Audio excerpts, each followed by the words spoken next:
How you doing, sir? What's going on, Fahim? All right, man. What's your name?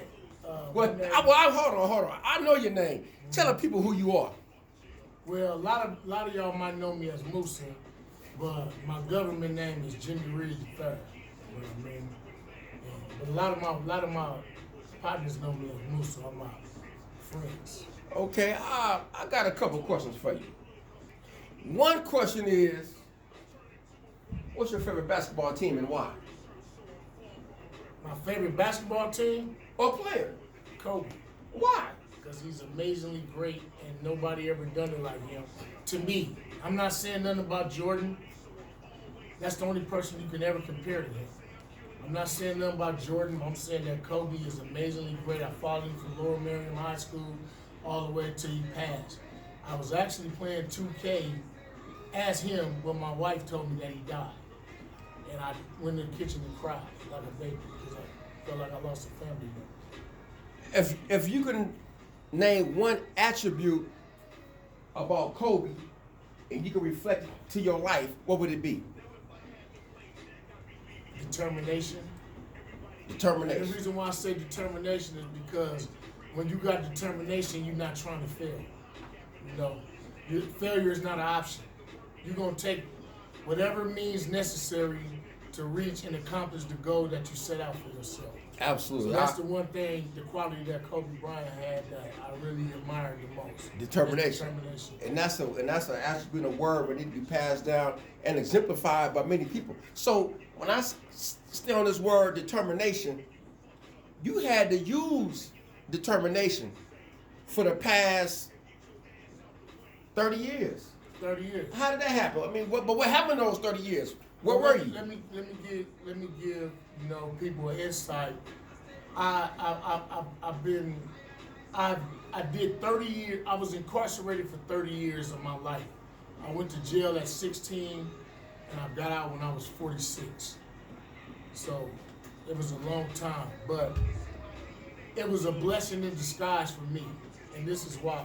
Because I was an impulsive person, meaning that I just did things without, thinking about it. But once God set me down, right, for the horrible thing that happened, I didn't have nothing but time to reflect and gain some understanding of reality because I wasn't living in reality.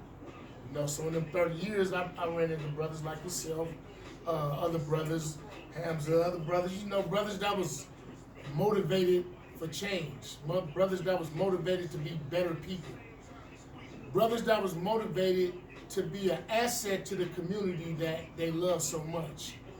Once I started, talking and rubbing elbows and learning from these type of people, my characteristics changed, man. Quick question. Yeah. So when did a light bulb click on and say, man, I gotta really get out this old mentality and embrace this change because you knew sooner or later you was gonna be coming home or the door was gonna open The for you? truth of the matter is, the light bulb came on in my head, and I believe it was 2006 when I was in Centinela, and my grandfather died. My grandfather was like really my dad.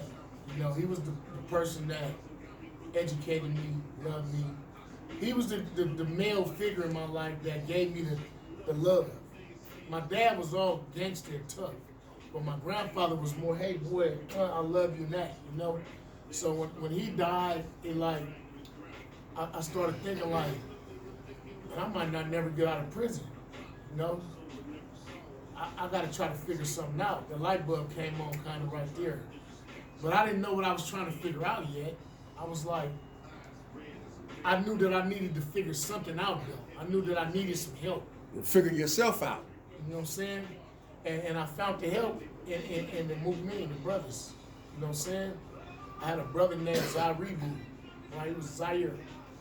And this brother, for some reason, he just latched on to me because I was wild and young and Right. want to fight all the time and angry. I had all kind of stuff suppressed that I didn't know about. I had all kind of issues from my childhood I didn't deal with. But this brother took the time to introduce me to Islam. Now, I was introduced to Islam prior to this when I was in Pelican Bay, but the information was way too powerful for me. So it was just like going over my head. But now that I was more, somebody was showing love to me, as strange as that sound in prison, somebody was showing me some attention and love, because he was an older dude. Right. He was a smart dude. Absolutely. You know how the brothers. Yeah, like an uncle. An uncle who's someone who just embraced you and So, carried he you, put his arms introduced it to around me, you. man, and then I started learning Dean. When I learned Dean, that's when my perception of life started to change. My heart started to humble. And for those who don't know, Dean means just way of life. Way of life, practicing God's script, doing the right thing, staying on the right path, being somebody that's a sister to your community as opposed to somebody that's harmed you. I learned that from this beautiful lady called Dr. Mara, right? Good friend of mine to this day. I still talk to her. She told me one time in a group that, Jimmy, you're no longer a herder, you're a helper. I was in that group with you. Yeah. What was the name of that group? It was called Personal Exploration. Wait, it was called It was a pie. Personal Insight Exploration. It was a pie group, and it was broke down into categories. And it started with family, family dynamics, because a lot of our behaviors are learned behaviors. Like right now, right? Since I've been home, I don't know if nobody knows this. I want to say this because this right here is a brand. This is like close to my heart, right? Because I'm originally from this. Right? Exactly. We started this as giving back to the community, helping cancer, right? And now look what it's blossoming to. So I want to say this on this platform. Helena Davis. Helena Davis is the mother of my victim, Daryl Davis, right? This is an amazing woman, the most kindest, amazingest woman I've ever met in my life. And I made a vow to her that from this point, when she supported me being released from parole for taking away her son, I made a vow to her that I will be an asset to my community as opposed to somebody that's tearing it down. So I just wanted to say, shout out to Miss Helena Davis, and I'm continuing to do the work that I promised you that I'll do. Absolutely. And one last question. That was very deep and beautiful. It was good that you gave, the not just a shout out, but you gave her a sincere feeling towards Miss Davis. Amazing woman. One last question. You said that your grandfather grabbed you, was an OG grabbed you, right? So now we see the kids out here. What can you get the kids? Your old self, what can you tell them? And this is a very, very, very important question that this brother just asked. And this is something that I want brothers in the community to understand, which I was going to bring up earlier, about my nephews, right? I've got 2 little nephews right now that's in my care with me. So my nephews have friends, right? So the positive impact that I bring to them, it spreads to their friends. And that's how we impact our community. It starts home. We have to start with our young people at home. So when you ask me what can I offer to a young person, I can offer awareness, because I've been through a lot of the things that a lot of young people go through. Like, I can tell them that depression, it's okay, it's normal. It's okay to feel frustrated. It's okay to feel anxious. It's okay to feel sad. All those things are normal things that every young person goes through in life. But in today's society, we're made for it to feel like we're different. So, I can bring awareness to a lot of things that maybe you can get some insight in, emotions and thoughts and feelings. Absolutely. That was very good.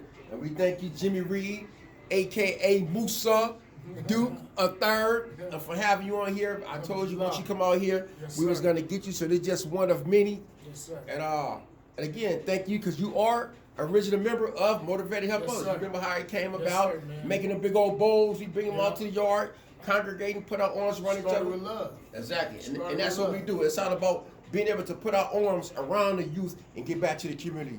And can I say this before I go? Yes, sir. This brother right here, Fahim, right, when he came up with the concept of motivating to help others, right, it started motivating to help others, right? But then as we grew, it changed into motivated to help others, right? And from that concept, it then affected so many people, not just people that you see, like the foundation of it right now, the brothers that you see putting in the work, right? But I'm talking about throughout the communities, throughout the prison yards, throughout, you know, brothers' homes that came from those environments. This group is impacting so many lives in different ways that it can only, to me, get better, because it's a beautiful blessing to be a part of something so special. I mean, thank you very much. We appreciate that. And you are very well connected. We do not own the rights to this music.